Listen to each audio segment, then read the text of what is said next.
Hi, I'm Kristen and this is Scrap Fabric Love, and today I'm going to show you some super easy scrap friendly applique blocks. It's these ones here. So I think these are super fun and super cute. These came about on the back of a video I did a couple weeks ago about a simple sea glass cushion cover. I basically just kept playing after I'd finished making this and ended up with these blocks. Now I've done these blocks Quilt-As-You-Go. So I've put some links in the description box of the video for how I would go about joining these into a full quilt. There's obviously lots of different methods if you do like Quilt-As-You-Go, but if you don't want to Quilt-As-You-Go, that's fine too. You can just skip the first step and go on with the rest of the tutorial. So let's get to making the blocks. So what we need to make our applique block is a background square of fabric. Can be whatever you like. Mine are 7 inches. Just because I'm doing mine Quilt-As-You-Go, and I happen to have cut a whole heap of 7-inch batting squares, and then whatever project they were for, I promptly forgot about, lost interest in, can't remember what it was for. So I'm gonna use that now for this project. So that's why it's this size, but you could really do this any size you like. But I'll just tell you how I'm doing it for this size. So I've got my batting the same size as my background square. I use the join and flip Quilt-As-You-Go method, and there's other videos about that on my channel. But if you're using a different method, you might need to look at that method before you get started and see whether or not you want to add backing fabric or cut your batting slightly smaller, depending on the method you're using. There are so many Quilt-As-You-Go methods. Regardless, once we have our backing fabric, we then just need the bits of fabric for our applique. So for each block, I've got 2 pieces of fabric, one a little bit larger, one a little bit smaller. I'll show you some ballpark measurements in a second, but this isn't about the specific size of the scrap. It's just about having a look at what you have to use up in your sewing room and what you maybe want to highlight because you just love that little bit you have left over, and then just turning it into a fun modern block. Right, so in terms of the size of these pieces that I'm using, this one's probably about 5 by 5, but I'm going to trim it down just a tiny bit because I'm going to shape it. This one is like 3, little under 3. We don't need to be specific about this. I'm just showing you for like a ballpark rule of thumb. This one, I think I measured was like 6.5 by 4 and a bit, and that's pretty similar. There's a little smaller, right? Okay. This white piece of fabric's probably a little bigger than I need, but I can always trim it down. So what I'm using is some fabric that I've already treated with a double-sided Fusible. So this is like, it's a sticky material.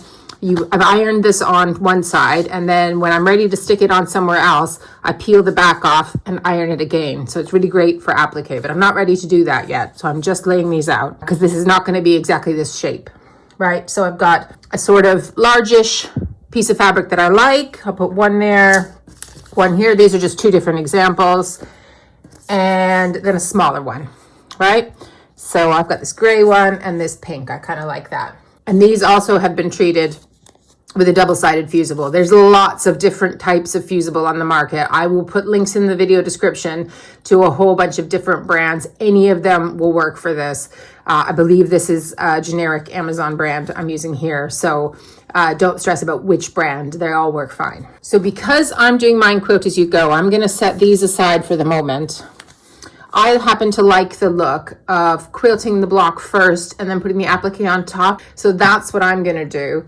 So I'm going to go to the machine and quilt through these 2 layers. For, as I said, for the Quilt-As-You-Go method that I like, I don't have the batting attached at this point. But there's different Quilt-As-You-Go methods where you would have the backing attached. So you decide whether you want to have backing fabric or not. But either way, I'm going to go quilt these up. You can do whatever you like, free motion, wavy lines. I'm going to do some straight lines because I want these blocks to look fairly modern. Okay, so I'll just quilt those up and I'll come back and show you the next step. So I did my straight line quilting on these. So next I'm going to prepare my applique pieces that I want to go on top, and then we will get appliquing. Okay, so what I'm kind of going for is like a rounded squarish shape. Doesn't have to be perfect. I'm thinking of this like 60s wallpaper vibe, but with more modern colors. I'll show you a picture of the kind of shapes I'm thinking of. It's like the kind of stuff you used to see on ladies' dresses and things back in the 60s, I think. So I'm just kind of rounding the corners. I can go back and fix it. Again, this is not about being precise. This is about just having a fun time with our scraps. So have a look at that. I want to kind of round this bit a bit more. Cool. So I think I'm happy with that. So I'm going to put that there for now. It could be a bit smaller. I wouldn't go too much bigger than that. I think I'm happy with that. Then I'm going to do the same thing with the little one.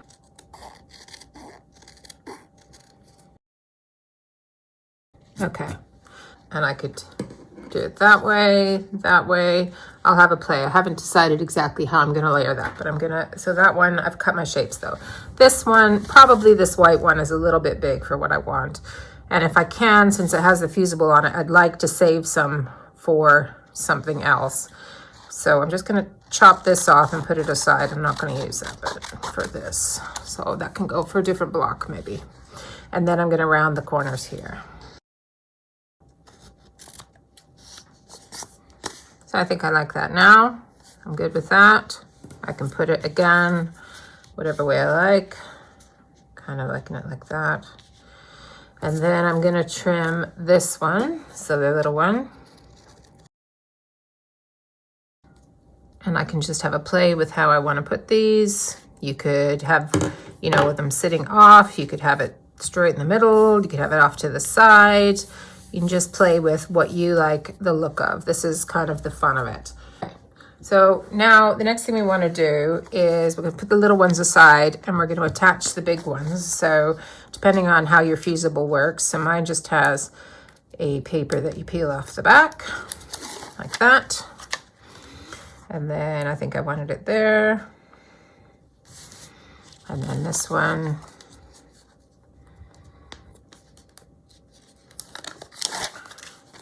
And I had it somewhere like this. Yeah, cool. And now my iron has got some gunk on it. So I am going to use some freezer paper as a pressing cloth here. But you obviously, if you've got a clean iron, just follow the instructions on your Fusible product.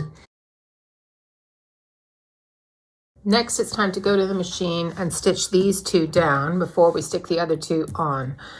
So I am just going to do some raw edge applique. So I'm just going to go once around the edge here. As you could be doing zigzag, blanket stitch, whatever you like. But I personally like the look of a straight stitch, so that's what I'm going to use to stitch around. So I pull up my bobbin thread with some tweezers when I do applique, but that's not strictly necessary for this block because the little thread ends would be underneath the batting anyway, so that's optional. And then I'm just stitching all the way around to stitch this onto the block, and it also adds a little bit of extra quilting, obviously.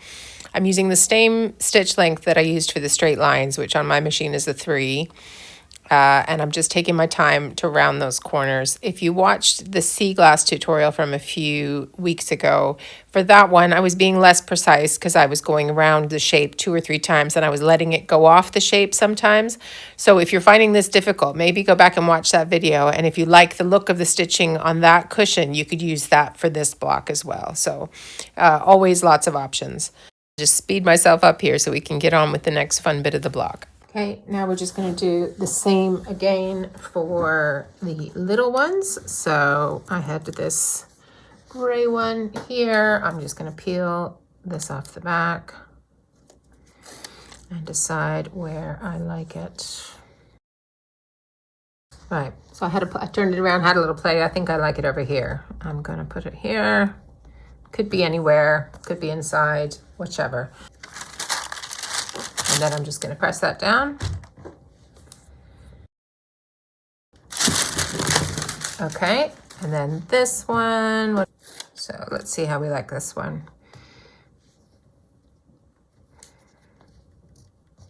I kind of like the lines going in different directions. I'm going to put that one there. Okay. So now those are fused down as well. I'm just going to do the same again. I'm just stitching all the way around here once, but again, if you wanted to stitch around a few times like I did on the sea glass cushion tutorial a couple weeks ago, or you prefer zigzag, blanket stitch, whatever you like, you can go to town. So it's just a fun idea for you to play with. So you do it the way that makes sense for you. And here are those 2 finished blocks. So I'm going to show you some other examples in a minute because I went a bit to town on this. A couple things I wanted to mention. So one, I think this looks really modern and clean and lovely. But obviously I've used raw edge applique. So if this goes in a quilt where it then gets washed, this will fray a bit and it won't possibly look as crisp as it does now. So a couple things you could do. There is a product called Fray Check. I've not actually used it myself because I don't mind the raw edge look, but you could try that. Also, I don't actually know what I'm going to do with these yet. So I might put them together into a quilt, or they might become part of a wall hanging. They could be a coaster. You could use a bunch of these and make a placemat. So I actually don't know what it's going to be for yet. But if you're worried about that raw edge fraying, you could use, as I say, a product like that, or just use a different stitch, like a blanket stitch or a zigzag or something like that. So I really like how these turned out, and I have been doing a bit more playing. So I've got a couple more. This one's got a bit of brighter colors in it, same size. And this one was just a smaller version. So I started with a Charm Pack square and on this one I also added some different sort of cross hatching in the background of the quilting. But I'll show you a few more examples in pictures as well of some of the other ones I've done. But I've really been having fun with these blocks. In case you're wondering about the fabrics I used, the background was just stuff from my stash, but the applique scraps were actually from a scrap pack that I bought from a screen printer called Helen Steele the last time I was at the Festival of Quilts. Thanks so much for watching. I hope you enjoyed that. If you like videos like this, I have a whole bunch of other scrap fabric quilt blocks, and last week I did a whole roundup of some of my favorite scrap quilts. So I hope you'll go and check it out. If you haven't subscribed, I hope you'll consider it, and I'll see you next time. Thanks so much for spending time with me. Bye.